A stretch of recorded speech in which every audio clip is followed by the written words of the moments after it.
She said my dog is smarter than you in front of nearly 50 people, and her father just laughed. I bent down, picked up the spilled water bottles, and walked out of the strategy meeting for good. They had no idea that the only thing keeping their company alive for 11 years was locked inside my mind. The real oops was not my departure. It was the moment they realized they had just deleted their own power button. My name is Ruby Stewart, and until 10 minutes ago, I was the invisible glue holding a multi-million-dollar furniture empire together.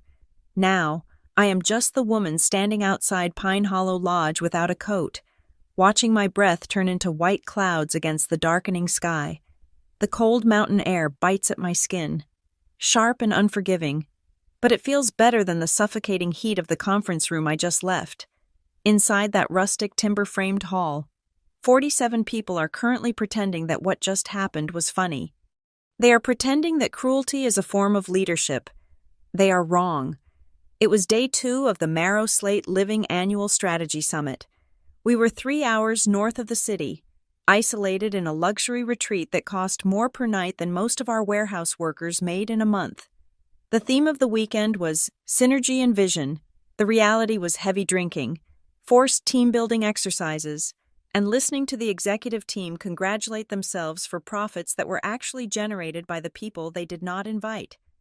I was only there because Gordon Kincaid, our CEO, insisted that someone needed to be on hand to answer logistical questions if they came up.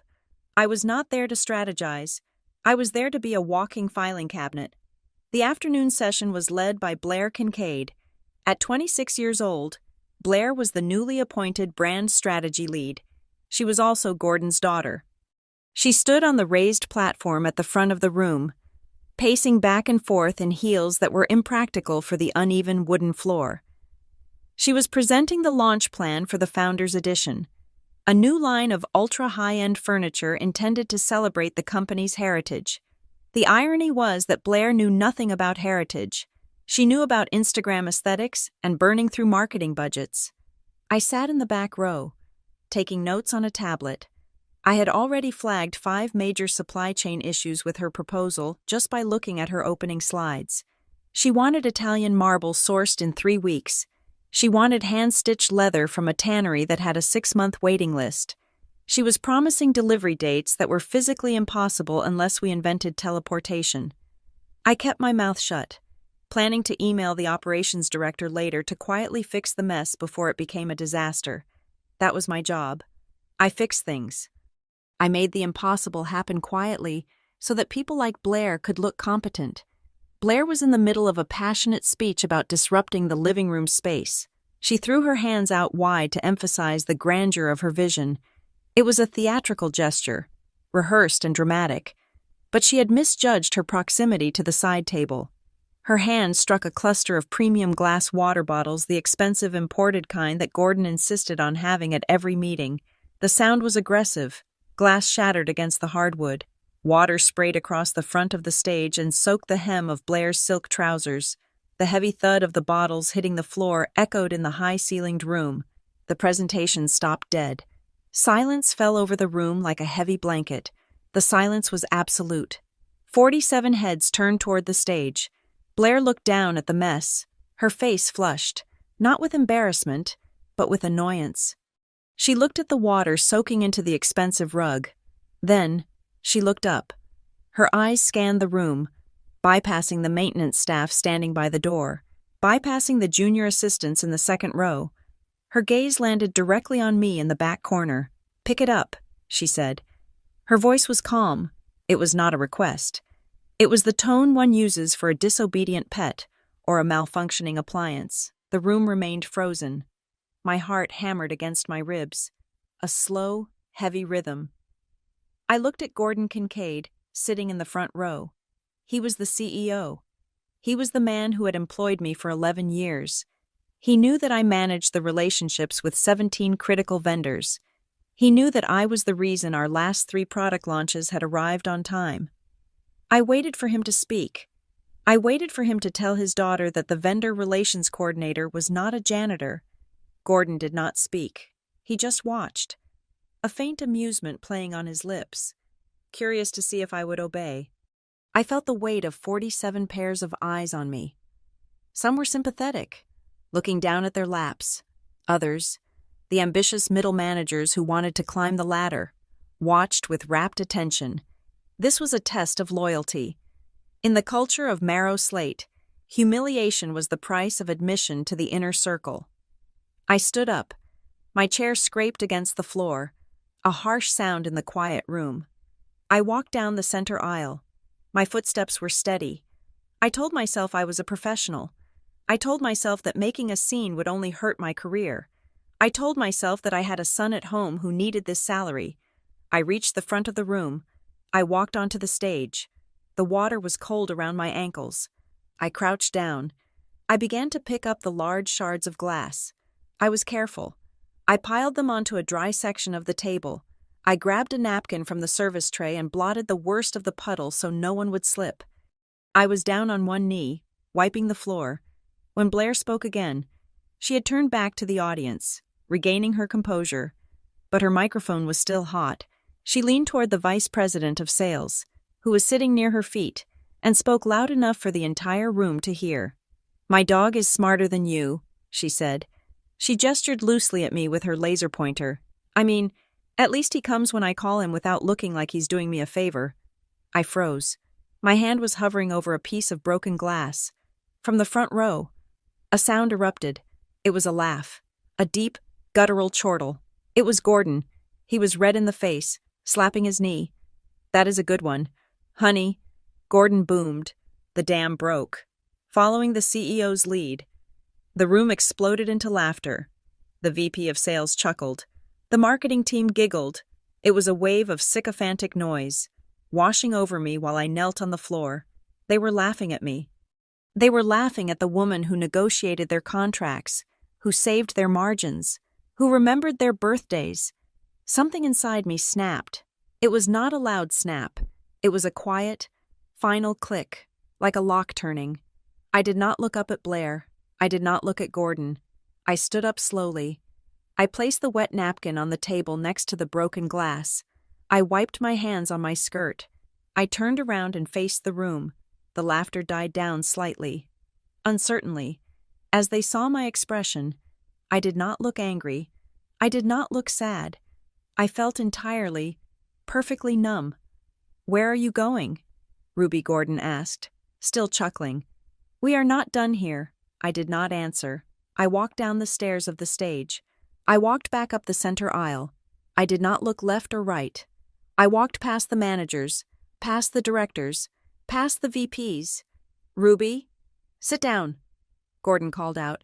His voice had lost the humor. It was an order now. I kept walking. I reached the heavy double doors at the back of the room. I pushed them open. The cold air from the hallway hit my face. You walk out that door, and you are done. "Ruby," Gordon shouted. I let the door swing shut behind me, cutting off his voice. I kept walking, through the lobby, past the reception desk where the staff looked at me with concern, out the main entrance. Now I am standing here, by my car. The wind is howling through the pine trees. My hands are shaking, but not from the cold. They are shaking from the adrenaline of pure, unadulterated clarity. I can still hear the phantom echo of that laughter. They think they just put a subordinate in her place. They think power is about who cleans up the mess. I reach into my pocket for my car keys. My phone buzzes with a notification, probably an email from HR or a text from a colleague asking if I'm crazy. I ignore it. I look back at the lodge, glowing warm and golden in the twilight. Inside, they are likely returning to their presentation, confident that the unpleasantness is over. They believe the machinery of their company will keep turning tomorrow just as it did yesterday. They believe they are the engine. If you think this was just an insult, you have not seen what they dropped along with those water bottles. To understand why I walked away from my career with nothing but the clothes on my back and a terrifying sense of liberation, you have to understand how I walked through those doors in the first place. It was 11 years ago. I was 29 years old, and my life was a chaotic mess of cardboard boxes and legal paperwork. My divorce had just been finalized, leaving me with a bruised ego, a depleted bank account, and sole custody of my 6-year-old son. I was not the hardened strategist who just humiliated a CEO at a mountain retreat. Back then, I was desperate. I was a woman who checked her grocery receipt 3 times to make sure she had not gone over budget. I needed stability. I needed health insurance. I needed to know that when I turned on the lights in our cramped apartment, they would actually come on. When Marrow Slate Living offered me the position of vendor relations coordinator, I nearly cried with relief in the HR office. The title sounded important. It sounded steady. I imagined spreadsheets, organized filing cabinets, and a clear set of rules. I imagined a corporate ladder that I could climb one sensible rung at a time. I was naive. On my 3rd day, the woman I was replacing pulled me aside. Her name was Darlene Wyatt. She was 63 years old, with hair dyed a defiant shade of red, and a face etched with the specific kind of exhaustion that comes from managing other people's crises for 2 decades. She was retiring, heading to Florida to live near her grandchildren, and she looked like a prisoner who had just seen the warden unlock the gate. "Come with me," Darlene said. She did not take me to her desk. She took me to the loading dock, away from the prying ears of the open plan office. She lit a cigarette, even though it was a smoke-free campus, and looked at me with a mixture of pity and serious intensity. "You seem like a smart girl." "Ruby," she said, exhaling a plume of gray smoke. "So I am going to tell you the truth. If you try to do this job the way the employee handbook says, you will be fired in 3 months." I stared at her, clutching my notebook. I asked her what she meant. Darlene laughed, a dry hacking sound. She told me that Marrow Slate did not run on logistics. It did not run on standard operating procedures or robust legal frameworks. It ran on the chaotic whims of Gordon Kincaid. "Gordon is cheap," Darlene said flatly. "He hates lawyers. He hates contracts. He hates paying for software licenses. He thinks systems are for people who lack charisma." She explained that while we were a multi-million-dollar furniture company, our supply chain was held together by handshakes and phone calls. We did not have a central database for our vendors. We did not have formal service-level agreements with the sawmills in North Carolina or the textile weavers in New Mexico. We had email threads. We had sticky notes. We had the contact list in Darlene's personal cell phone. I asked her how we tracked orders. I asked how we held vendors accountable if a shipment was late or the quality was poor. Darlene tapped her temple with a manicured fingernail. "It is all in here," she said. Then she began the real training. For the next 2 weeks, Darlene did not show me how to use the computer system, because there really was not one to show. Instead, she taught me the human geography of our supply chain. She taught me that the owner of the metal fabrication shop in Ohio was going through a messy custody battle, so you never called him before 10 in the morning on a Tuesday. She taught me that the leather tannery in Pennsylvania always had cash flow issues in November, so if we prepaid 20%, they would prioritize our order over everyone else. She taught me that the master carpenter at our main woodshop was proud and hated being rushed, but if you asked him about his vintage motorcycle restoration project first, he would work overtime for free. It was not data. It was gossip. It was psychology. It was a complex web of favors, secrets, and emotional leverage. I remember looking at the pile of loose invoices and scribbled notes on her desk and feeling a cold knot of anxiety in my stomach. "This is dangerous," I told her. "If something happens to you, the company stops. That is the point," Darlene said. She crushed her cigarette under her heel. "Listen to me. Gordon will never pay you what you are worth. He will never give you a title that reflects what you actually do. But as long as you are the only one who knows that the fabric guy needs his check mailed to his mother's address to hide it from the IRS, Gordon cannot fire you." I looked at her, horrified. It went against every professional instinct I had. It was chaotic. It was inefficient. It was a ticking time bomb. "What if I want to take a vacation?" I asked. "What if I get sick?" "Then they suffer until you come back." Darlene shrugged. "And they realize they need you." I wanted to reject her advice. I wanted to build a proper system. I wanted to create a database, draft standard contracts, and professionalize the department. But then I went home to my apartment. I looked at the stack of unpaid bills on the counter. I looked at my son sleeping in his room, surrounded by secondhand toys. I thought about the child support checks that never arrived on time. I realized I did not have the luxury of idealism. I could not afford to be just another replaceable employee who filled a seat. I needed job security. I needed to be bulletproof. So, I made a choice. I decided to listen to Darlene. I stopped trying to organize the files. Instead, I started memorizing. I learned the names of every vendor's spouse. I learned who liked football and who liked opera. I learned which suppliers were secretly on the verge of bankruptcy and needed early payments to survive. I became the confidant, the therapist, and the problem solver for 17 different companies spread across the United States. When a shipment of oak meant for dining tables was delayed because of a snowstorm in the Midwest, I did not send a formal breach of contract notice. I called the trucking dispatcher, asked about his daughter's college application, and convinced him to reroute a driver to pick up our load at 3 a.m. The wood arrived on time. Gordon never knew there was a problem. He just saw the finished tables and assumed the system worked. But the system did not work. I worked. Year after year. I absorbed more complexity. I became the bridge between Marrow Slate's impossible demands and the physical reality of manufacturing. I shielded the vendors from Gordon's arrogance, and I shielded the company from the vendors' frustrations. I carried the weight of the entire supply chain in my mind. I told myself I was doing it for the company. I told myself I was being a good employee.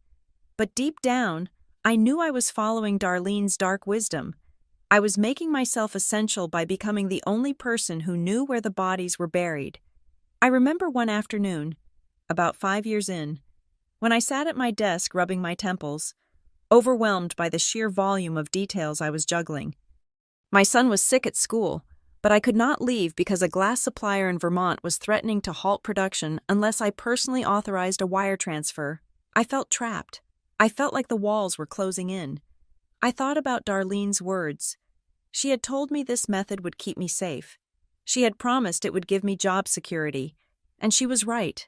I had received raises. I had survived layoffs. I was the go-to person for everything. But as I sat there, listening to the dial tone, I realized the double-edged sword of my position. I had made myself indispensable, but I had also made myself a prisoner. I was the keeper of a kingdom that existed only in my head. If I walked away, it would all crumble. At the time, that thought gave me a strange sense of comfort. It felt like power. I did not know then that power is just a trap waiting to be sprung. I did not know that by making myself the load-bearing wall of the company, I was ensuring that when the earthquake finally came, I would be the one expected to hold up the roof while everyone else ran for safety. I finished the call, authorized the payment, and picked up my bag to go get my son. I told myself I was building a future. I did not know I was building a weapon.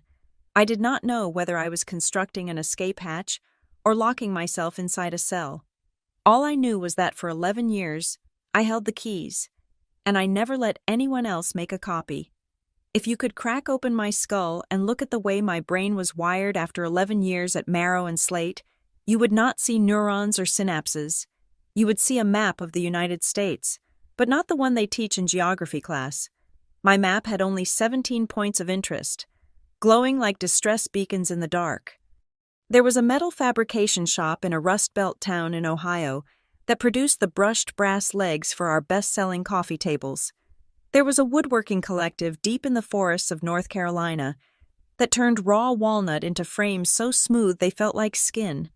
There was a family-run dye house in the high desert of New Mexico that created the exact shade of indigo linen our designers were obsessed with.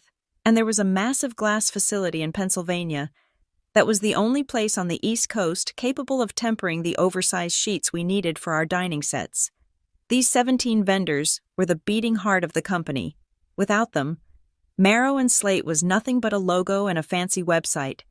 And yet, if you looked at the company servers, these places did not exist. We had no customer relationship management software. We had no centralized supplier database. We did not even have proper master service agreements. The entire supply chain of a company generating tens of millions of dollars in revenue existed solely in a chaotic, sprawling archive of Outlook emails and a stack of paper invoices 3 feet high on my desk. It was a procedural nightmare. It was a ticking time bomb. And I was the bomb squad. My days were not spent doing strategy. They were spent fighting fires that nobody else could even smell smoke from. I remember one Tuesday morning specifically. It was 3 weeks before the launch of the autumn collection. I arrived at the office at 7 in the morning to find an email from the New Mexico dye house. The subject line was just the word, problem. The owner, a woman named Elena, who had taken over the business from her father, told me that the latest batch of linen had come out streaked.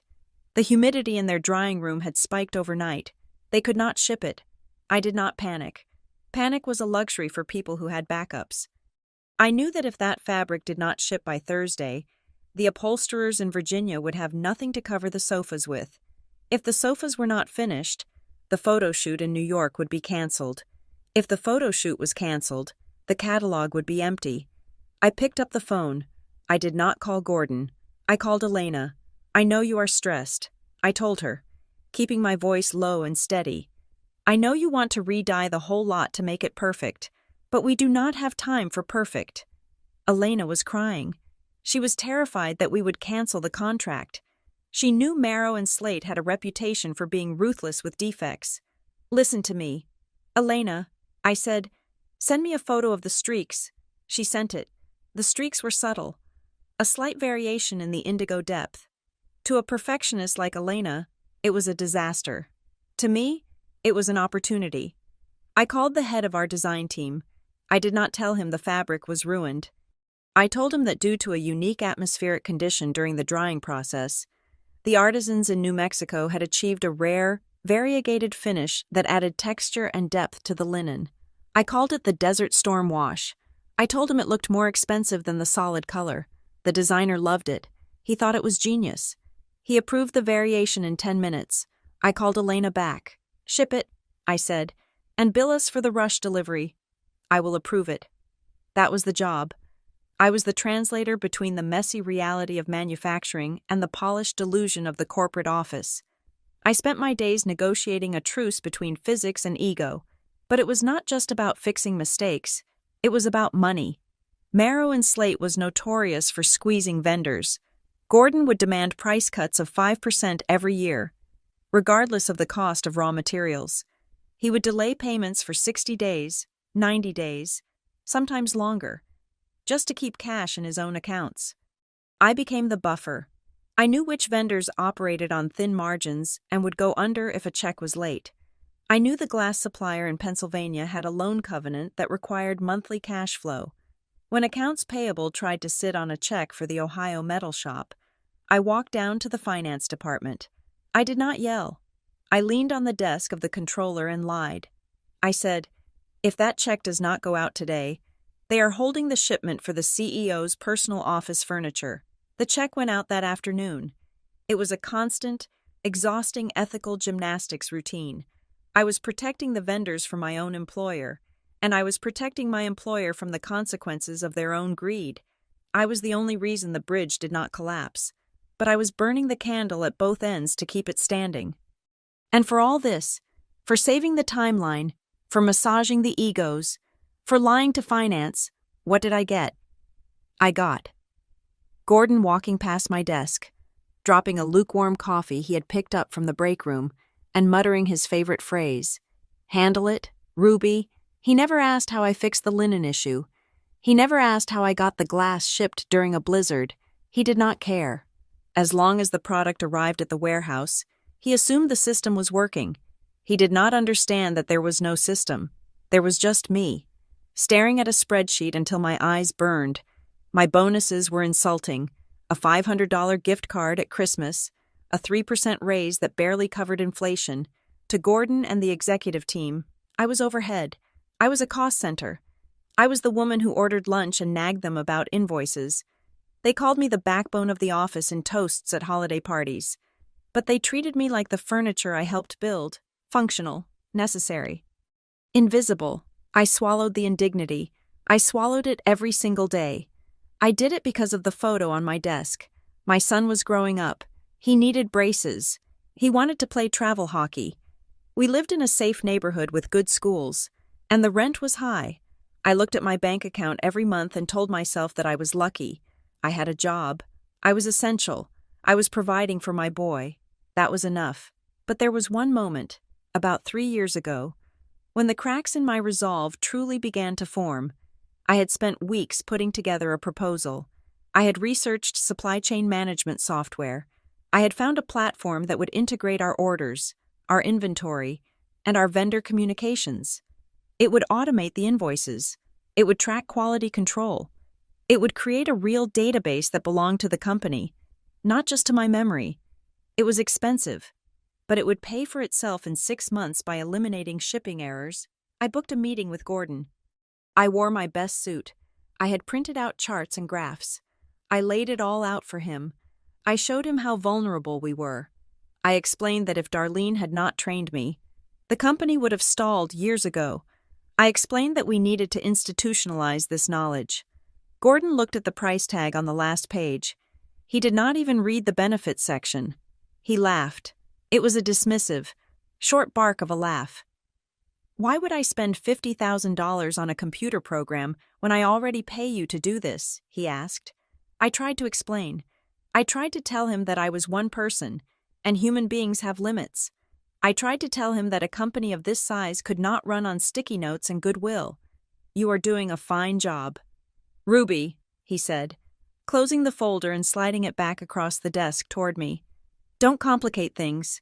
We are a furniture company, not a tech company. Just keep doing what you are doing." He checked his watch, signaling the meeting was over. I walked out of his office with my proposal in my hand. I felt foolish. I felt small. But more than that, I felt a cold realization settling in my chest. He did not want to fix the system because he did not value the work required to maintain it. He thought what I did was easy. He thought it was magic.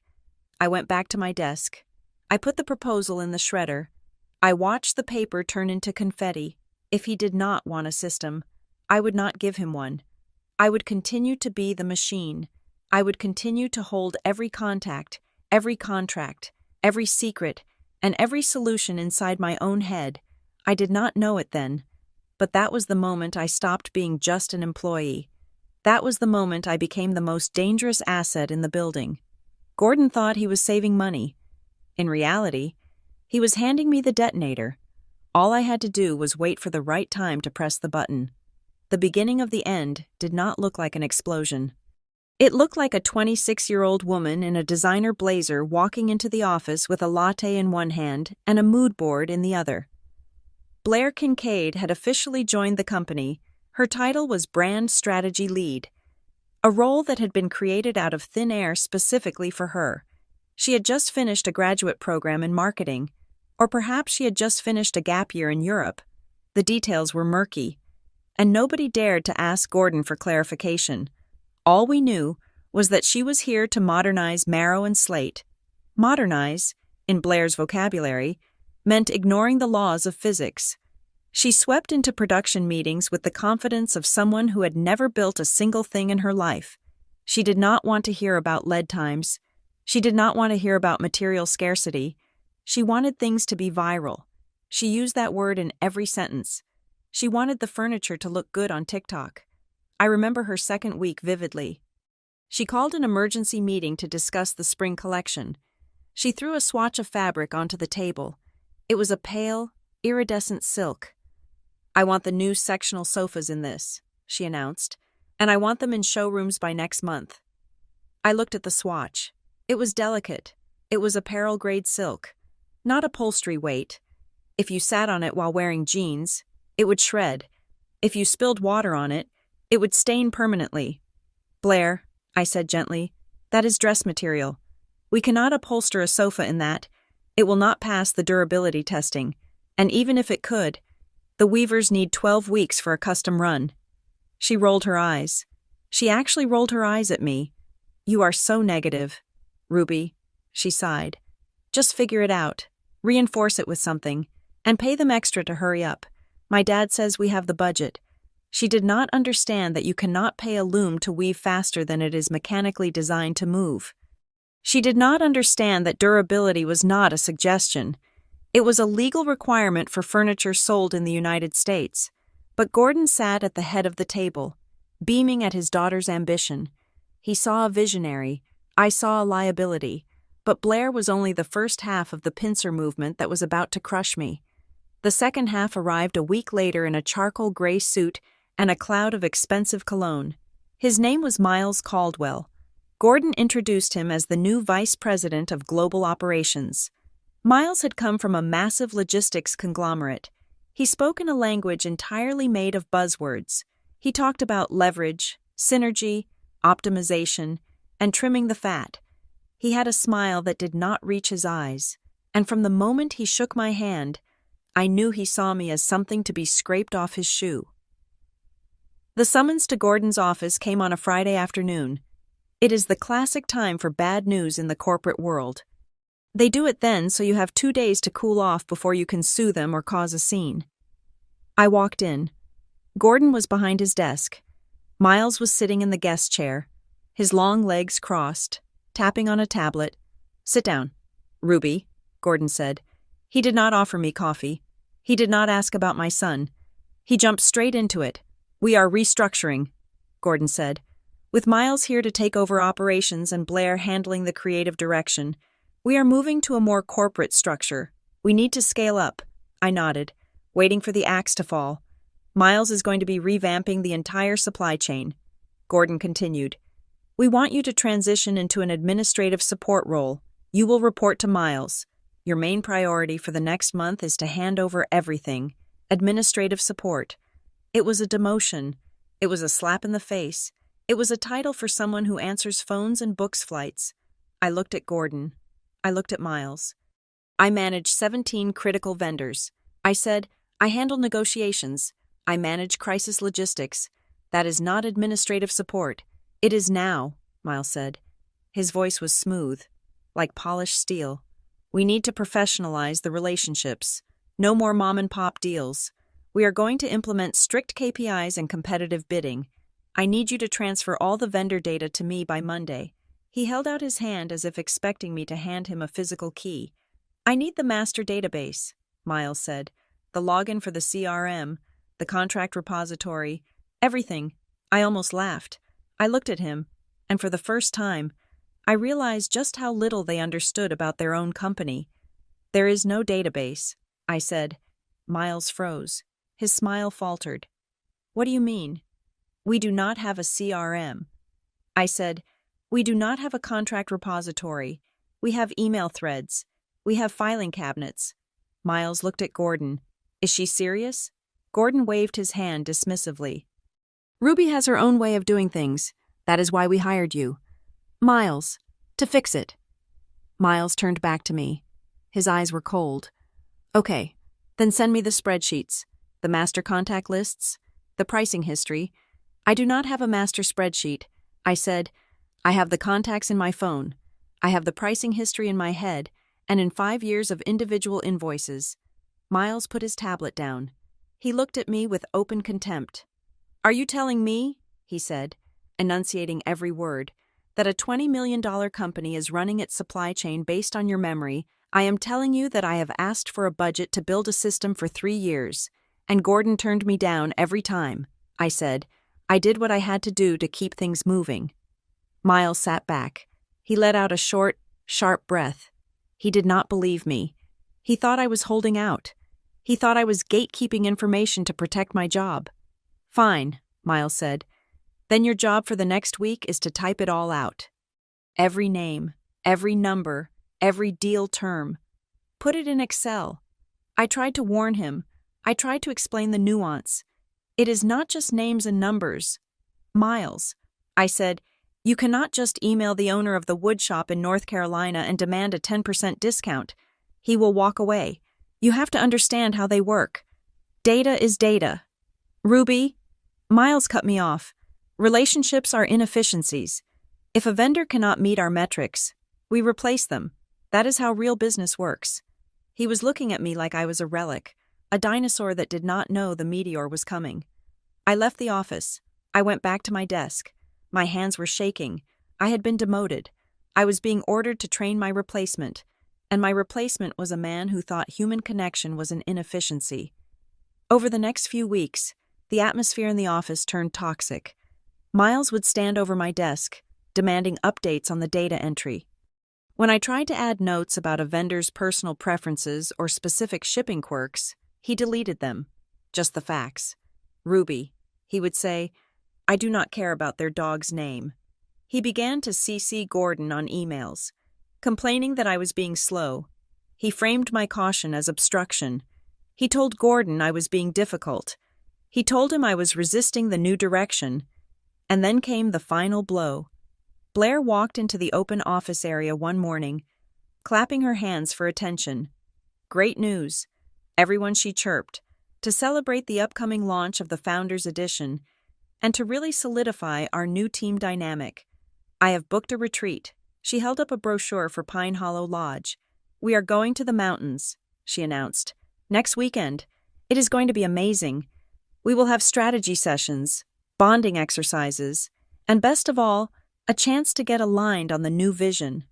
The room murmured with forced enthusiasm. I stared at my screen. I knew I had to go. It was mandatory. Miles stopped by my desk a few minutes later. He leaned down, his voice low. "Bring your laptop to the retreat." "Ruby," he said, "we can use the downtime to finish the data transfer. I want everything out of your head and onto my server before we get back." I looked at him. He was smiling. It was a shark's smile. He thought the retreat was going to be his victory lap. He thought it was going to be the moment he finally extracted the last bit of value from me before discarding me completely. Blair thought it was going to be her stage to shine as the new leader. They saw the retreat as a fresh start. I looked at the brochure on Blair's desk. Pine Hollow Lodge, 3 hours away, isolated, cold. I did not see it as a fresh start. As I looked at Miles's arrogant face and Blair's oblivious grin, I realized what the retreat really was. It was not a strategy session. It was a funeral for the company they thought they controlled. They just did not know it yet. "I will bring the laptop." "Miles," I said. "Good," he said. "And cheer up, Ruby. Change is good." I watched him walk away. Oops, the drive down the mountain was pitch black. The winding roads of the pass were treacherous at night, demanding absolute focus, which was a blessing. I could not think about the humiliation. I could not think about the laughter. I just had to keep the car between the yellow lines. On the passenger seat, my phone buzzed incessantly. It vibrated against the leather upholstery like an angry hornet. Gordon calling, then the HR director, then a text from a colleague asking if I was coming back for the morning session. I reached over and held the power button until the screen went dark. The silence that filled the car was the most expensive luxury I had ever tasted. I did not go home to cry. I went home to sleep. For the first time in 11 years, I did not set an alarm for 6 in the morning. I slept until 7, woke up, made coffee, and showered. I put on my most professional suit. I did not rush. I drove to the office in the morning traffic. Listening to a podcast about gardening, I felt strangely detached, like I was watching a movie of my own life. I walked into the Marrow and Slate building at exactly 8 in the morning. The office was quiet. Most of the executive team, including Blair and Miles, were likely still at the lodge or driving back, nursing hangovers and egos. But Gordon was there. Gordon was always there early. It was the one thing I respected about him, though today, it was simply convenient. His door was open. He was reading a newspaper, a half-eaten bagel on his desk. When he saw me stand in the doorway, he lowered the paper. He looked annoyed rather than apologetic. He looked like a man who was ready to deliver a lecture on professionalism. "You made quite a scene last night." "Ruby," Gordon said. His voice was gravelly. "I expect you to apologize to Blair when she gets in. We are a family company. We do not storm out of meetings." I did not step into the room. I stayed by the doorframe. I reached into my bag and pulled out a single white envelope. I walked forward and placed it gently on top of his newspaper.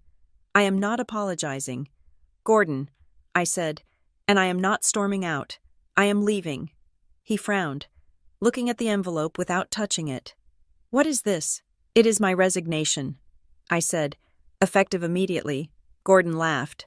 It was a nervous sound, lacking the boom of his laugh at the retreat. Don't be dramatic. You are upset. Take a personal day. We will talk about this on Wednesday. I am not taking a personal day. I repeated, I am quitting. Today is my last day. Actually, right now is my last moment. Gordon finally picked up the letter. He scanned it, and his face went pale. The reality of the timeline crashed into him. You can't do that, he sputtered. We are 6 weeks away from the Founders Edition launch. We have containers on the water. We have production schedules to finalize. You cannot just walk away in the middle of a launch. I looked at him calmly. I thought about the 11 years of missed soccer games. I thought about the nights I stayed up until 2 a.m. tracking shipments. I thought about the dog comment. I said, it is an at-will employment state. Gordon, you can fire me without cause, and I can leave without notice. But the vendors, he said, his voice rising. Miles does not know them yet. He has not finished the transition. You need to stay at least 2 weeks. You have to hand over the contacts. I smiled. It was a polite, professional smile. Miles said data is data, I replied. He has the spreadsheets I typed up last week. He said relationships are inefficiencies. I am sure he will be fine. Gordon stood up. He slammed his hand on the desk. This is unprofessional. Ruby, if you walk out that door now, do not expect a reference. Do not expect severance. I don't expect anything from you. Gordon, I said, I haven't for a long time. I turned around and walked out. He shouted my name, but I kept moving. I went to my desk. It took me exactly 20 minutes to pack up 11 years of my life. I had 2 cardboard boxes. Into them went the framed photos of my son, a coffee mug that said, World's Okayest Mom, a stash of emergency chocolate, and a sweater I kept for when the air conditioning was too high. I left the files. I left the stack of invoices. I left the sticky notes. I left the company phone. The office was starting to fill up with junior staff. They watched me with wide eyes, sensing the energy shift. They knew something big was happening. I saw Darlene's replacement in HR peeking out from her cubicle, but she did not approach me. No one came to say goodbye. There was no cake. There was no card. The people I had worked with for over a decade stayed glued to their screens, terrified that if they acknowledged me, they would catch the contagion of my insubordination. I carried my boxes to the elevator. I pressed the button for the lobby. As the doors slid shut, I saw Miles walking out of the elevator bank across the hall, fresh from the retreat, looking tan and rested. He saw me holding the boxes. He stopped. He looked confused for a split second, and then he smirked. He thought I had been fired. He thought he had won. I let the doors close on his smirk. I walked to my car. I loaded the boxes into the trunk. I sat in the driver's seat and took a deep breath. The air smelled like exhaust fumes and freedom. For the next 3 days, my personal phone did not stop ringing. I had blocked the office numbers, but they called from cell phones. Gordon left 6 voicemails. The first 2 were angry. The third was bargaining. He offered me a 10% raise. The fourth was threatening legal action for abandonment of duty, which I knew was a bluff. The fifth was pleading, Ruby, the fabric for the sectionals is stuck in customs. He said in the message, the broker will not talk to Miles. Call me back. I deleted it. Then Miles called. He left a message that was clipped and arrogant. Ruby, pick up. The password you left for the logistics portal is not working. Stop playing games. I had not left a password because there was no portal. It was a personal login I had created on my own time. I deleted the message. The HR director sent an email to my personal address threatening to withhold my final paycheck if I did not return company property. I replied with a photo of the company phone sitting on my empty desk. I spent those 3 days doing things I had not done in years. I cleaned my apartment. I cooked a lasagna from scratch. I went for a walk in the middle of the afternoon on a Tuesday. I watched the birds. I realized how tight my shoulders had been, how my jaw had been clenched for a decade. On Wednesday evening, my son came into the kitchen. He was 17 now, tall and observant. He had watched me pacing the floor for years, always tethered to my phone. He saw me chopping vegetables at 5 in the evening, the phone nowhere in sight. "Mom," he said, leaning against the counter, "you really quit." I nodded. "I did. Are we going to be okay?" he asked. He meant money. He meant the future. I looked at him. I felt a surge of fear. Yes, but it was cleaner than the dread I used to feel every Sunday night. "We will be fine," I said. "I have savings, and I have a brain." He took a piece of carrot from the cutting board. "You look different," he said. I put the knife down. "How you look like you are actually here," he said. I hugged him then. I held on tight. He was right.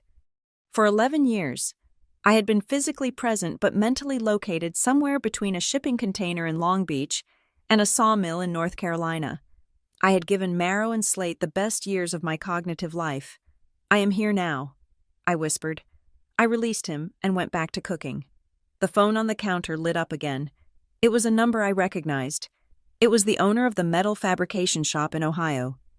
He was calling my personal line. I hesitated. I liked him.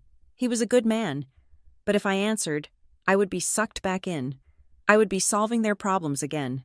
I let it ring. The screen went dark. They thought I was punishing them. They thought I was sitting at home, wringing my hands, waiting for them to beg so I could feel important. They thought this was a negotiation tactic. They were wrong. I was not angry. Anger implies that you still care about the outcome. Anger implies that you are still engaged in the fight. I was not fighting. I had simply done the one thing they never expected. I had taken my hand off the gear, and without my hand to hold it steady, the teeth of their precious machine were about to grind each other into dust. It started with a single phone call on a Thursday morning. 4 days after I walked out. It was not from Marrow and Slate. It was from a number with a Pennsylvania area code. I recognized it immediately. It was Frank, the floor manager at the glass tempering facility. He was a man of few words, usually grumpy, who had worked in glass for 40 years. He never called just to chat. I picked up. "Frank," I said. "How are you?" "Who is this guy?" Miles Frank asked. His voice was tight with irritation. "He just called me. He demanded I move your order up by 2 weeks. He called me Buddy. I have been doing this since before he was born. I don't like him." I sighed. "I am sorry.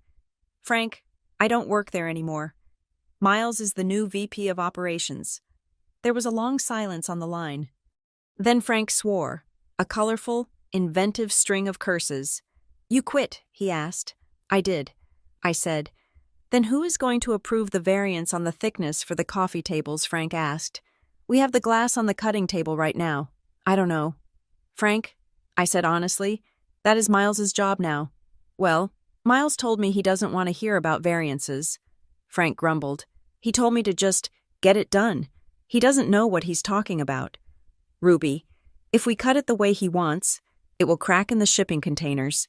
I felt the old reflex kick in, the urge to fix it, the urge to tell Frank to adjust the temper setting by 5 degrees and bill it as a rush charge. But I stopped myself. I was not being paid to fix it, and more importantly, I had no authority. "Frank, listen to me," I said, keeping my voice clear and deliberate. "Do not do anything on a verbal order. If he wants you to cut it, make him send you an email specifying exactly what he wants. Get it in writing. Protect yourself, but we have always done it on a handshake." "Ruby," Frank said, "because I trust you." "I know," I said gently, "but I'm not there. You need to look out for your business now. Don't cut a single sheet of glass until you have a purchase order with the correct specs signed by him." Frank grunted. "Got it. Thanks. Ruby, you are a good kid." He hung up. That was the first domino. By Friday afternoon, the floodgates had opened. My personal phone was buzzing every hour. It was the woodworkers in North Carolina. It was the textile weavers in New Mexico. It was the metal shop in Ohio. The story was the same every time. Miles had called them. He had been arrogant. He had been dismissive. He had treated these proud craftsmen and women like vending machines that were malfunctioning. He told me my prices were inefficient. The owner of the dye house told me, sounding close to tears. He said he could get the same linen from China for half the price. I told him to go ahead and do it then. He demanded to see our safety logs. The metal fabricator said, "Who does he think he is?" OSHA. To each of them. I gave the same advice. I did not badmouth the company. I did not tell them to stop working. I simply told them to follow standard business practices. Get a contract. I said, get a deposit. Do not ship until the invoice is paid. It was simple advice. It was professional advice. But in the ecosystem of marrow and slate, it was a death sentence. Miles, in his infinite wisdom, decided that the vendors were bluffing. He thought they were just trying to squeeze him. So, he escalated. On Monday of my second week of unemployment, I heard from Darlene's old friend in accounting that Marrow and Slate had sent out legal letters, a blanket email blast from their external counsel to all 17 key vendors. The letter was aggressive. It reminded the vendors of their contractual obligations to meet the production schedule for the Founders Edition. It threatened legal action for any delays. It used words like breach of contract and damages. It was a bold move. It was also a stupid one. Because as I had tried to tell Miles, and as Gordon knew but chose to ignore, there were no contracts. The response from the vendors was swift and brutal. I heard about it from the owner of the upholstery shop in Virginia. He called me, laughing so hard he could barely speak. "Ruby, you are not going to believe this," he said. "They threatened to sue me for breach of contract. So I called my lawyer. And you know what he said? He said, 'Ask them to produce the contract.' So did you." I asked. I did. He said, "I sent them an email back. I said, 'Dear Mr. Caldwell, please forward the signed contract you are referring to. In the meantime, please note that your account is 90 days past due.'" That was the twist that Miles had missed. In his rush to optimize, he had not looked at the accounts payable aging report. Gordon had been floating the company on the vendors' goodwill for years. He paid them late, sometimes 3 or 4 months late. They tolerated it because I called them and reassured them.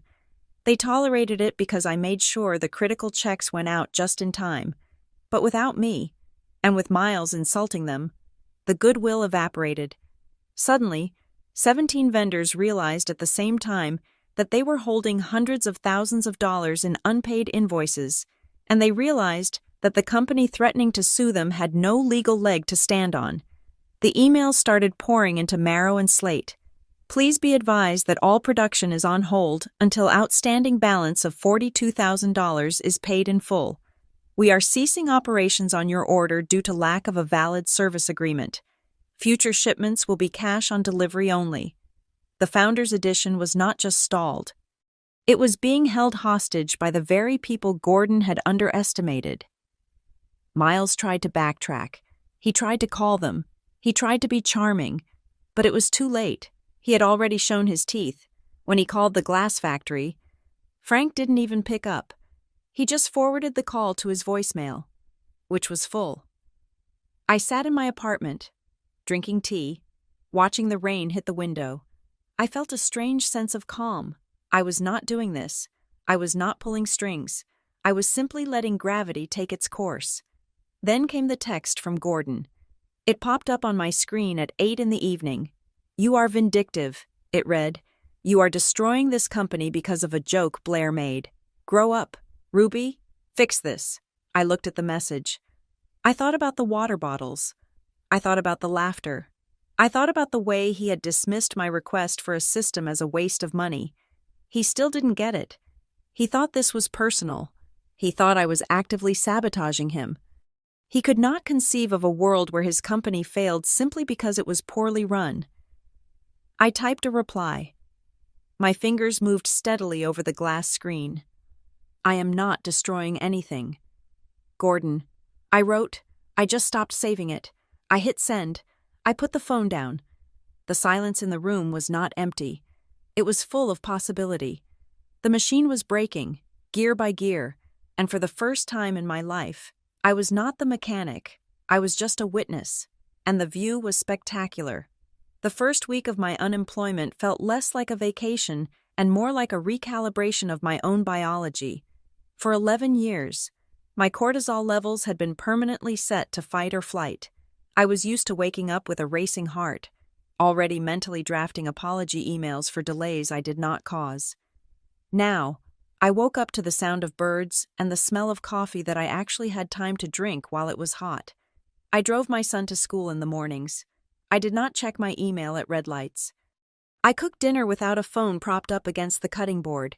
I even organized the linen closet, folding towels with a meditative slowness that felt like a luxury. It was a detox. I was flushing the toxicity of marrow and slate out of my system, one quiet hour at a time. But silence, I learned, has a way of becoming loud. By the 5th day, I found myself checking my phone just to make sure it was still working. The chaos had been terrible, but it had also been purposeful. Without the fires to put out, I felt a strange, hollow space where my adrenaline used to be. Then came the call that changed the texture of the silence. It was Tuesday afternoon. I was in the middle of repotting a fern on my balcony when my phone buzzed. It was a number I did not recognize, but the area code was local. I wiped the soil from my hands and answered, expecting a telemarketer, or perhaps another panicked voicemail from a marrow and slate junior manager. "This is Ruby," I said. "Hello, Ruby." "My name is Rowan Pike." The voice was calm, low, and distinct. It lacked the frantic urgency I was used to hearing from people in the industry. "I am the CEO of Juniper Bridge Partners," he continued. "I hope I'm not disturbing you." I paused. I knew the name. Juniper Bridge was a boutique firm, much smaller than Marrow and Slate, but they had a reputation for quality. They acted as a high-end intermediary, connecting artisan workshops with luxury retailers who wanted to sell ethically sourced goods. "You are not disturbing me," I said, leaning against the railing. "How did you get my number?" "I got it from Elena at the dye house in New Mexico," Rowan said, "and Frank in Pennsylvania, and about 3 others." I felt a spike of defensiveness. "I hope they did not get you involved in the mess with my former employer. I am not looking to be a consultant for that disaster." Rowan chuckled softly. "No, Ruby, they are not asking for help with Marrow and Slate. They are telling me that I need to hire you." I stood up straighter. "Excuse me, I was on a call with Elena yesterday discussing a new textile line," Rowan explained. "She was upset about how she had been treated by your successor. She told me that the only reason she had stayed with that contract for so long was because of you. She said, and I am quoting here, that you were the only person in a suit who ever treated her like a human being." I felt a lump form in my throat. I had spent years thinking I was just a buffer, a shock absorber. I did not realize I had been building a legacy. "I would like to buy you a coffee," Rowan said. "I want to talk to you about what we do at Juniper Bridge." I agreed to meet him the next morning. I chose a small, independent cafe downtown. Neutral ground. I arrived 10 minutes early, wearing a blazer over jeans, professional, but not corporate. Rowan Pike walked in right on time. He was in his late 40s, wearing a corduroy jacket and looking more like a university professor than a CEO. He shook my hand firmly and ordered a black tea. He did not start with a pitch about revenue or growth targets. He started with a question. "Why did you stay there so long?" he asked. It was a direct question. It caught me off guard. I needed the job. I said simply, "I have a son, and I thought I was essential." "You were essential," Rowan said, "but you were essential to a broken machine." He took a sip of his tea and looked at me with an intensity that was unsettling but not unkind. "I run my business differently. Ruby, we are not as big as Marrow and Slate. We do not have their volume, but we have something they don't. We have the trust of the makers." He opened a leather folder and slid a piece of paper across the table. It was not a job description. It was a manifesto. Fair contracts, fair pay, documented properly. That is our motto, Rowan said. "We don't squeeze vendors. We partner with them. We pay a deposit of 50% up front. We have clear timelines, and most importantly, we have ironclad contracts that protect both sides." I looked at the paper. It was everything I had begged Gordon for. It was the holy grail of supply chain management. "So why do you need me?" I asked. "If you are already doing this, what is my role?" Rowan leaned forward. "Because we are growing. And as we grow, I am terrified of losing that personal touch. I need someone who understands the human element of logistics. I need someone who knows that a delayed shipment is usually a family crisis, not a laziness issue. He named a salary. It was about 10% less than what I had been making at Marrow and Slate. I know it is a step down in pay, he admitted. We are a smaller ship, but I can offer you something Gordon never did. I looked at him, waiting for the catch. I can offer you sanity, he said. I hesitated. The money was tight, but manageable. The real issue was the trauma of the last decade. Rowan, I said, choosing my words carefully. I appreciate the offer, but I need to be honest. I am burned out. I spent 11 years carrying an entire company's logistics in my head. I was the database. I was the filing system. I do not want to be that person again. I do not want to be the one who cannot take a vacation because the knowledge is locked in my skull. Rowan smiled, a genuine, warm smile. That is exactly what I do not want, he said. He tapped the table. I am not hiring you to be the database. Ruby, I want to hire you to build the database. I blinked. What I want you to come on as our director of vendor relations, Rowan said. But your first project is not chasing orders. Your first project is to lead the standardization of our entire network. I want you to design the contracts. I want you to build the workflows. I want you to create a system so robust, so transparent, and so efficient that you could disappear for a month and the company would keep humming. He sat back. I don't want you to carry the load. Ruby, I want you to build the vehicle that carries it for us. I stared at him. For the first time in my career, someone was asking me to use my brain, not just my memory.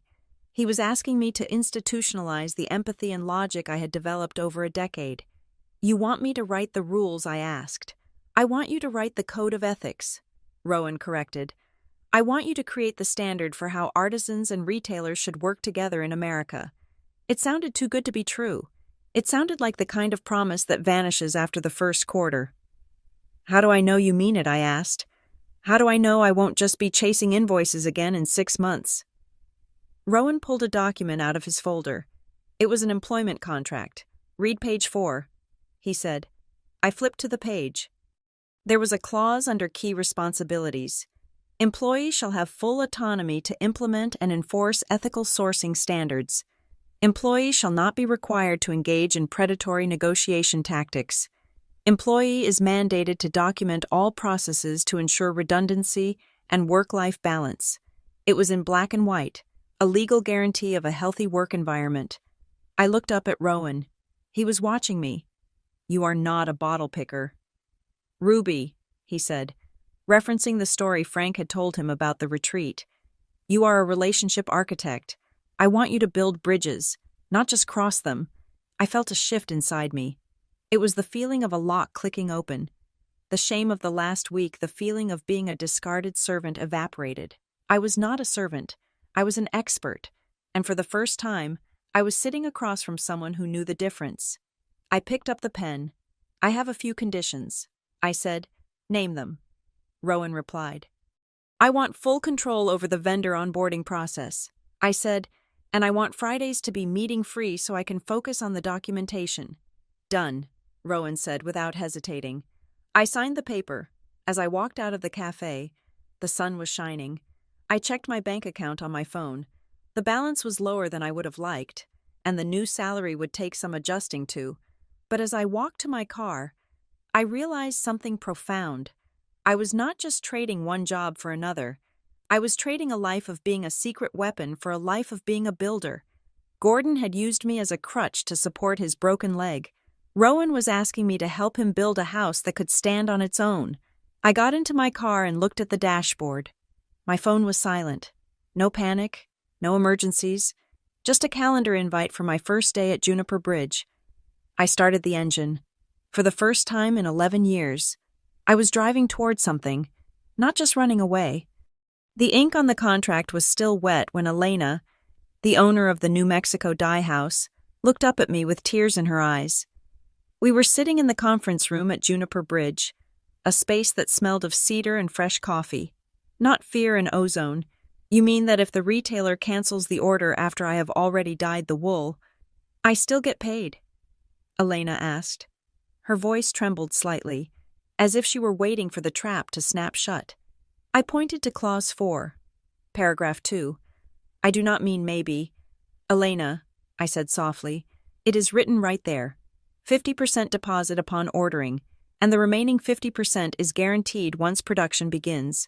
Regardless of downstream cancellation, you are not a bank. Elena, you should not be financing our client's inventory risk. Elena let out a breath that sounded like it had been held for a decade. She signed the document. For the first time in our long professional relationship, she did not look like a woman bracing for impact. She looked like a business partner. This was the new reality I was building. At Juniper Bridge, we were not burning bridges. We were reinforcing them with steel and concrete. Rowan Pike had given me the autonomy he promised, and I was using it to systematically dismantle the culture of exploitation that was standard in our industry. We reached out to the vendors I knew, the metal workers in Ohio, the wood shop in North Carolina, and we offered them something radical: safety. We did not steal them from Marrow and Slate. We simply offered them a life raft while the ship they were on was sinking. They climbed aboard, not because I asked them to, but because they were drowning. But the real turning point, the moment where the scales truly tipped, happened 3 weeks into my new role. Rowan called me into his office. He had a strange expression on his face, half amused, half serious. We just received an urgent request for proposal, Rowan said. It is from Sterling Home Goods. My eyebrows shot up. Sterling Home Goods was a massive national retailer. They were the whale that every supplier wanted to land.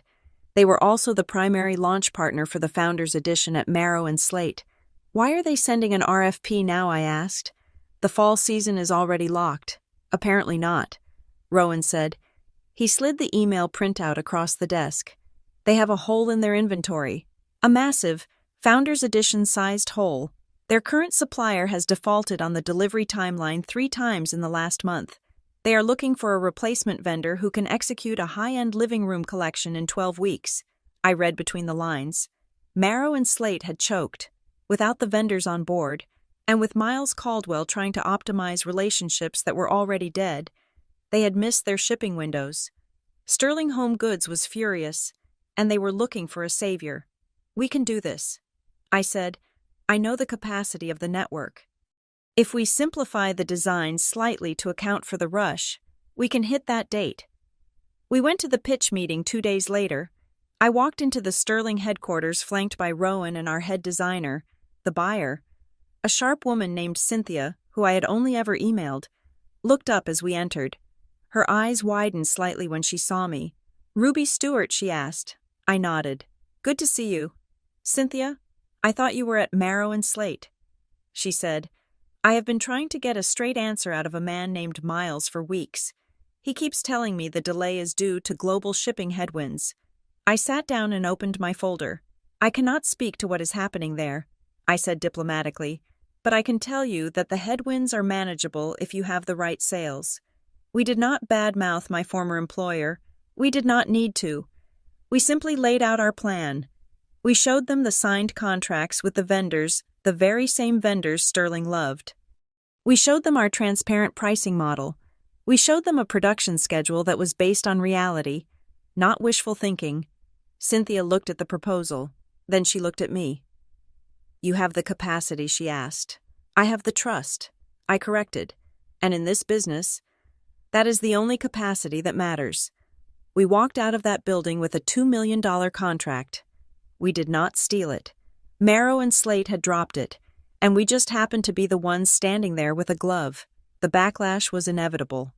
2 days after the deal was announced in the trade papers, the rumors started. I began receiving messages from old colleagues. Miles was telling everyone who would listen that I had stolen proprietary company data. He was claiming I had downloaded the master database before I left and used it to poach their supply chain. I sat in my office at Juniper Bridge, reading a cease and desist letter that Marrow and Slate's legal team had sent to Rowan. It accused me of misappropriating trade secrets. Rowan looked concerned. Did you take anything? Ruby, any files, any lists? I laughed. It was a genuine, hearty laugh. Rowan. I said, there was no database to steal. That was the whole problem. I drafted the response myself. I explained that the contact information for the vendors was publicly available to anyone with Google. I explained that the relationships were personal, not contractual property, and then I added a line that gave me immense satisfaction. I wrote, any information regarding vendor history is currently residing in the sent items folder of the email account I used for 11 years. The fact that Marrow and Slate Management cannot locate or organize this data is an operational failure, not a theft. They never responded to the letter. They knew I was right. They were trying to sue me for their own incompetence, but the universe, it seems, has a sense of humor darker than my own. While the legal threats were fizzling out, a bomb went off in the court of public opinion. It was a Friday night. I was at home, watching a movie with my son. When my phone started blowing up, it was not work emails this time. It was social media notifications. A former assistant at Marrow and Slate, a young woman who had quit 2 days after I did, had posted a video to a private industry group on Facebook, but nothing on the internet stays private. The caption read, "This is why I left. Leadership at its finest." I clicked the link. The video was shaky, filmed surreptitiously from a lap or under a table, but the audio was crystal clear. It was the retreat. I saw the blurry image of Blair standing on the stage, water dripping from the table. I heard the silence of the room, and then I heard the voice that had haunted my dreams for weeks. "My dog is smarter than you." The camera panned slightly, just enough to catch the back of my head as I knelt on the floor. And then it captured the laugh. Gordon's loud, booming, red-faced laugh. The video cut to black as I stood up. It had gone viral. It had jumped from the industry group to Twitter, and from Twitter to TikTok. The hashtag toxic nepotism was trending. The hashtag corporate horror was trending. People were furious. The internet does not like bullies, and it really does not like rich, out-of-touch bosses humiliating their staff. The comments were brutal.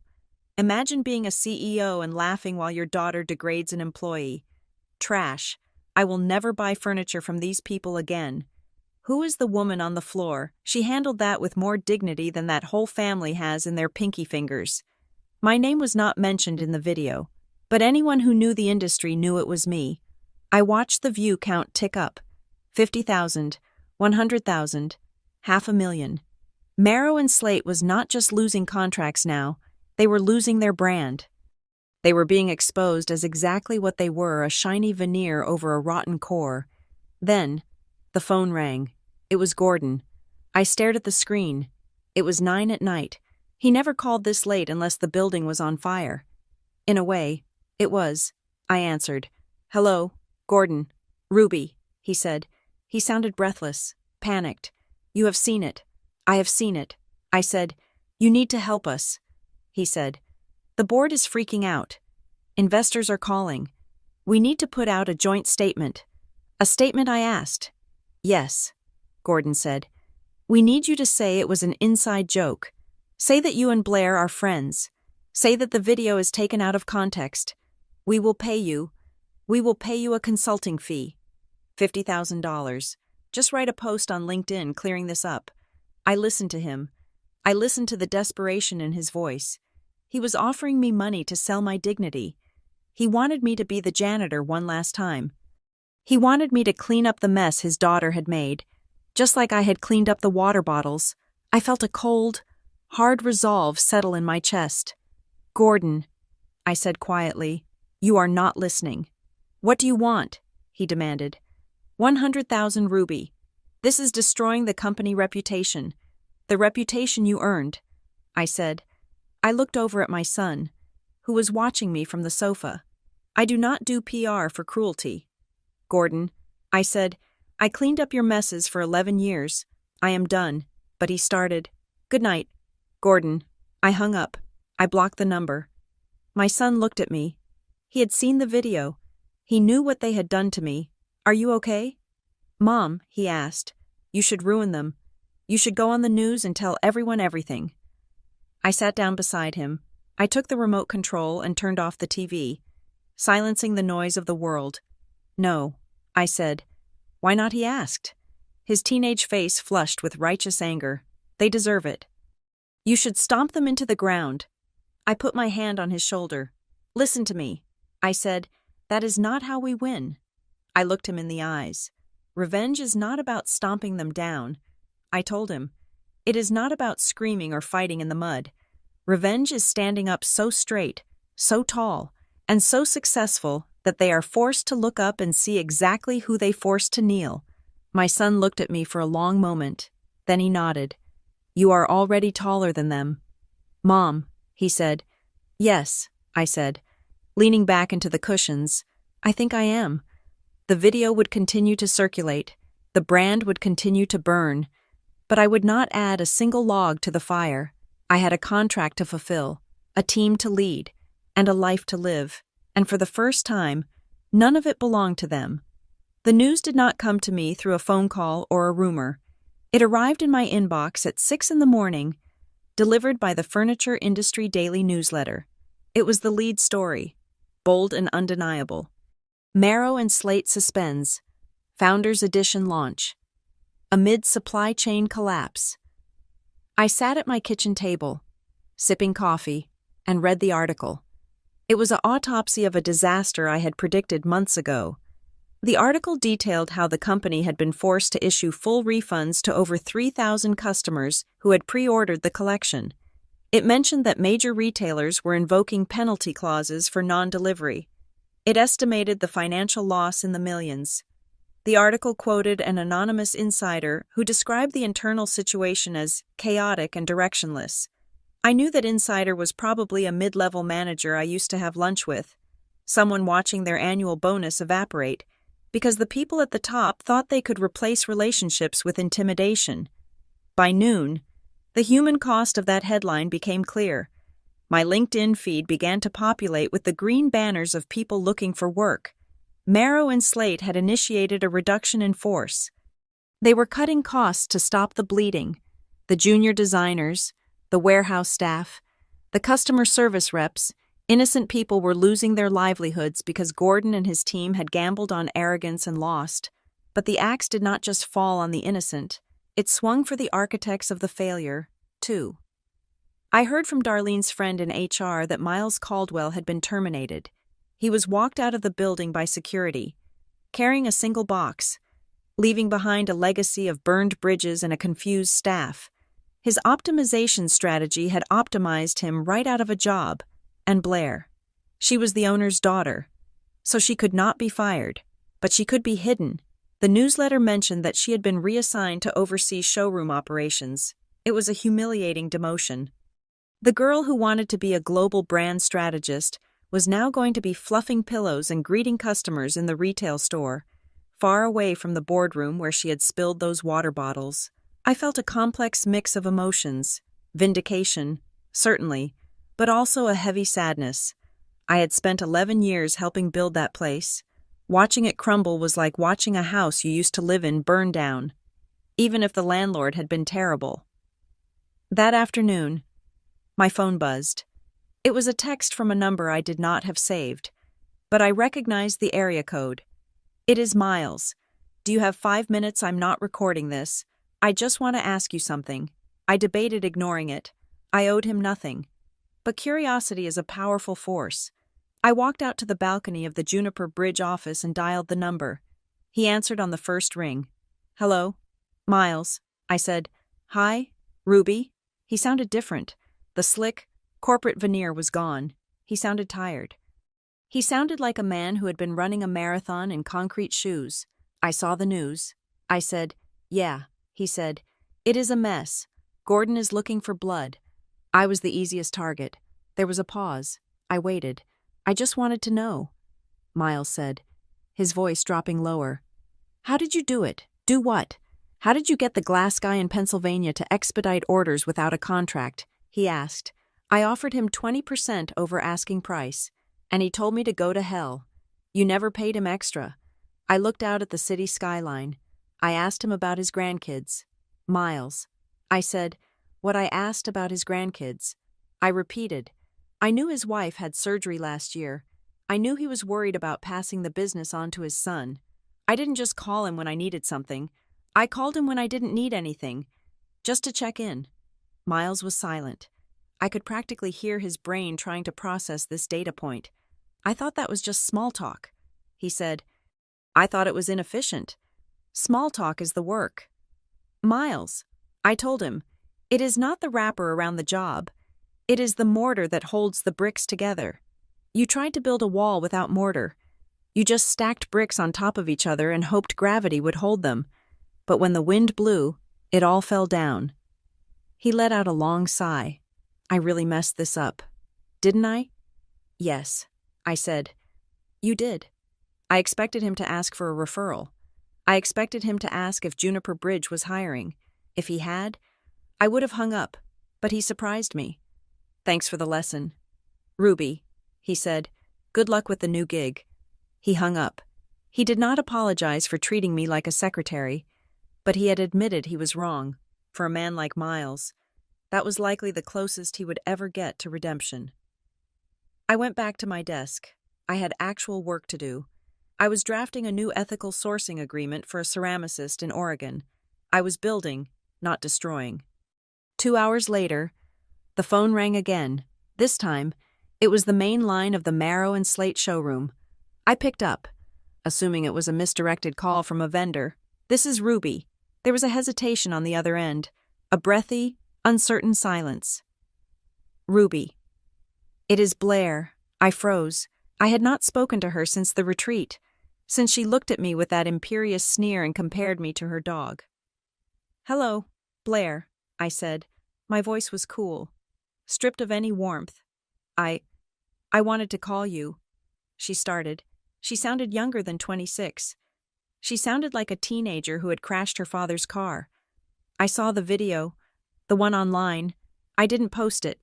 I said quickly, I know. She said, I know you didn't. You wouldn't do that. She paused. I am sorry. Ruby. I said nothing. I let the silence stretch. Apologies are easy when you have lost. They only mean something when you are winning. I didn't mean it the way it sounded. She rushed on. It is just... Growing up with my dad, that is how he talks. He always told me that if you are nice to staff, they will walk all over you. He told me that you have to establish dominance early or people won't respect you. I listened to her. I realized then that she was a monster of Gordon's making. She had been raised in a petri dish of toxicity, taught that cruelty was a leadership skill. She wasn't just mean. She was uneducated in the ways of being a decent human. That is a lie. Blair, I said, I know that now. She whispered, I am in the showroom. The customers. They look at me like I am garbage. The sales staff won't talk to me. I feel so small. You are feeling what you made me feel. I said, I know, she said, her voice cracking. And I am sorry. You were the only one who actually did any work. I see that now. I closed my eyes for a moment. I could have crushed her. I could have told her that she was a spoiled brat who deserved every bit of misery she was getting. It would have felt good for about 10 seconds. Blair, I said, I appreciate the apology. So you forgive me, she asked, hope creeping into her voice. No, I said, I don't. The hope vanished. Forgiveness takes time. I told her, and it takes action. You are in the showroom now. That is a good place to start. Learn how to sell a sofa. Learn how to talk to a person who is spending their hard-earned money. Learn the names of the people who work with you. If you do that for a year, maybe then we can talk about forgiveness. Okay, she said quietly. Okay, I will. I hung up. I did not feel triumphant. I felt like a parent who had just disciplined a child that wasn't mine. I packed up my bag to leave. It had been a long day of emotional reckoning. I was looking forward to seeing my son, to eating dinner, to forgetting about Marrow and Slate. I walked out to the reception area. The receptionist, a bright young woman named Sarah, looked up. Ruby, a courier just dropped this off for you, she said. She handed me a thick, heavy envelope. It was from a law firm, not the one Marrow and Slate usually used, a new one, an expensive one. I felt a cold prickle on the back of my neck. I opened the envelope right there in the lobby. I pulled out the cover letter. The words swam before my eyes, heavy with legal jargon. Civil action, Marrow and Slate Living versus Ruby Stewart. Complaint for misappropriation of trade secrets, breach of fiduciary duty, and tortious interference with business relations. They were suing me. I scanned the document. They were claiming that my memory, my knowledge of the vendors, my relationships, the very things they had refused to document was their property. They were claiming that by leaving and working for a competitor, I had stolen their proprietary business intelligence. They were seeking damages. They were seeking an injunction to stop me from working at Juniper Bridge. Gordon. He realized he couldn't guilt me back. He realized he couldn't buy me back. So now, he was going to try to destroy me legally. He was blaming me for the collapse he had engineered. I looked at the papers. My hands shook slightly, not from fear, but from a white-hot rage. He still didn't get it. He thought this was about files and data. He didn't understand that you cannot sue someone for being competent. You cannot sue someone for having friends. I put the papers back in the envelope. Sarah looked at me, concerned. Is everything okay? Ruby. I looked at her. A smile touched my lips. It was not a nice smile. It was the smile of a woman who knows exactly where the bodies are buried and who has just been handed a shovel. No, Sarah. I said, everything is not okay. I tucked the lawsuit under my arm. But it is about to be very interesting. Gordon wanted a fight. He wanted to drag this into a courtroom. He wanted to make me the villain of his story so he didn't have to look in the mirror. Oops, he had forgotten one thing. In a courtroom, everything gets entered into the public record. Every email, every unpaid invoice, every toxic directive. He wasn't suing me. He was inviting me to testify, and I was more than ready to take the stand. The courtroom was smaller than I expected. It was not the dramatic, high-ceilinged arena you see on television. It was a windowless room with fluorescent lighting and a carpet that smelled of industrial cleaner, but the stakes were high enough to make the air feel thin. Gordon sat at the plaintiff's table. He was wearing a navy suit that looked expensive, but he looked diminished. His face was gray, and he refused to make eye contact with me. Beside him sat two lawyers from a high-priced firm, their table covered in binders that I knew were mostly empty fluff. I sat on the other side with my lawyer, a sharp, no-nonsense woman named Elena, provided by Juniper Bridge's legal insurance. We had one thin folder between us. The hearing was for a preliminary injunction. Marrow and Slate wanted a court order to stop me from working for Juniper Bridge for 12 months. Their argument was that I was causing them irreparable harm by utilizing their proprietary trade secrets. Gordon's lead attorney stood up. He was a man who clearly loved the sound of his own voice. Your Honor, he began, gesturing dramatically toward me. Ms. Stewart was a trusted confidant of the executive team. She had access to the entire supply chain network of Marrow and Slate. She has taken that confidential network, a network built over decades, and transferred it to a direct competitor. This is a clear misappropriation of company assets. The judge, a woman with reading glasses perched on the end of her nose, looked down at the motion. Counsel, she said, her voice dry. I see the allegation, but I'm looking for the employment contract. Specifically, the non-compete agreement signed by the defendant. Gordon's lawyer shifted his weight. Well, Your Honor, as we have noted in the brief, Ms. Stewart was a long-term employee. While a formal non-compete was not updated in her recent file, her fiduciary duty serves as an implied contract. The judge raised an eyebrow. So there is no non-compete, she asked. There is an implied duty of loyalty, the lawyer insisted. And what about the trade secrets, the judge asked. You claim she stole a database.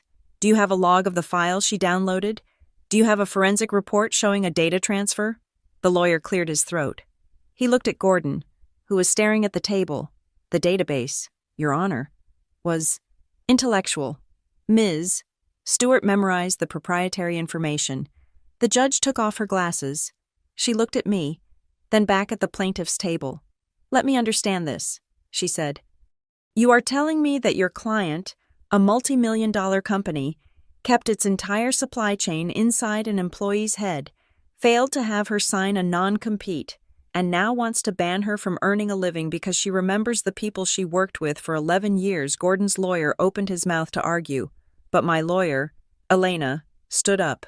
Your Honor, if I may, Elena said calmly, we not only reject the claim that these relationships are trade secrets, but we also have evidence that the plaintiff is using this lawsuit to cover up their own negligence and financial misconduct. Gordon's head snapped up. This was the part he did not expect.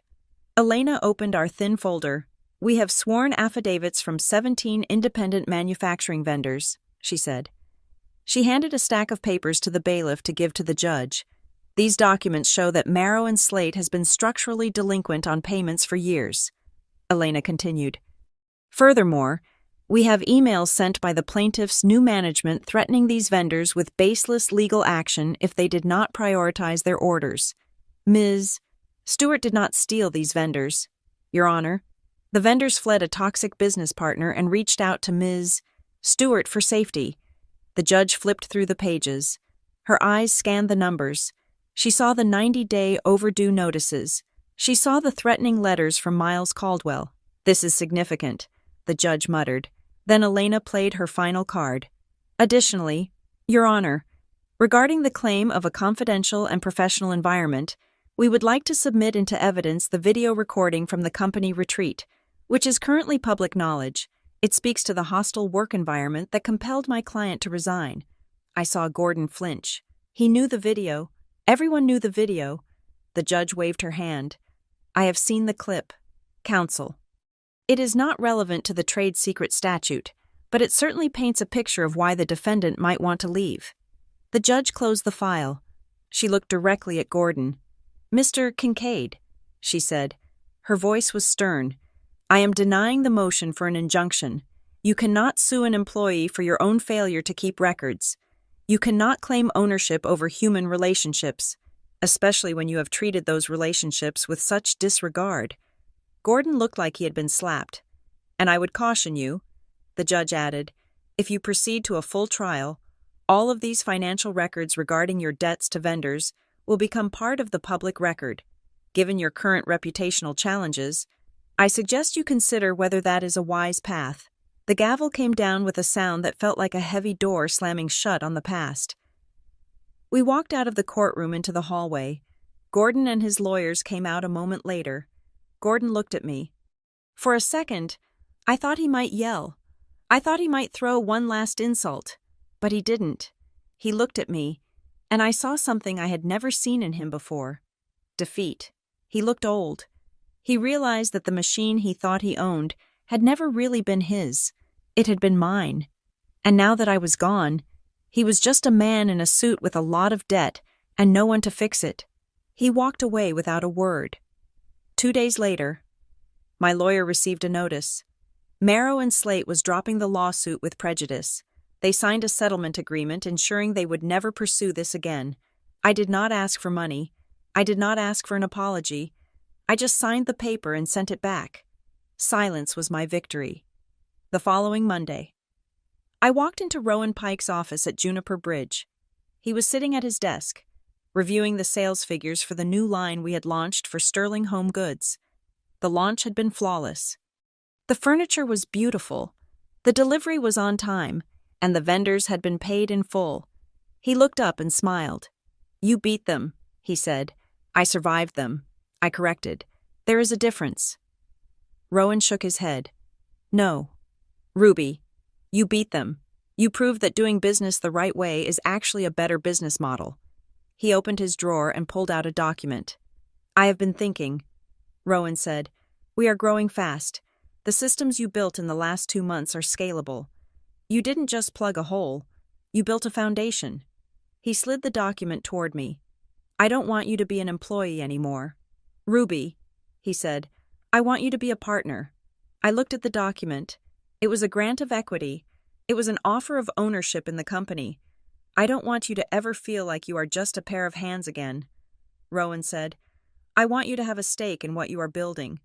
I picked up the pen. My hand did not shake. I signed my name next to his. I was not just a vendor relations manager anymore. I was a co-owner of a company that treated people with dignity. That evening, I took my son out to dinner to celebrate. We went to his favorite Italian place, the one with the checkered tablecloths and the garlic bread he loved. We sat in a booth near the window. He was laughing, telling me about a test he had aced in history class. I watched him and felt a profound sense of peace. The knots in my stomach were gone. The phantom ringing of my phone had stopped. "Mom," he said, pausing between bites of pasta. "Do you remember what that lady said to you? The mean one." I took a sip of my water. I remembered every syllable. "Yes," I said, "I remember. My dog is smarter than you," my son quoted, shaking his head. "What a stupid thing to say." I smiled. I thought about Blair, stuck in the showroom, trying to learn humility the hard way. I thought about Gordon, sitting in his empty boardroom.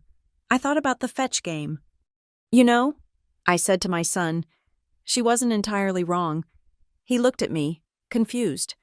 "What do you mean?"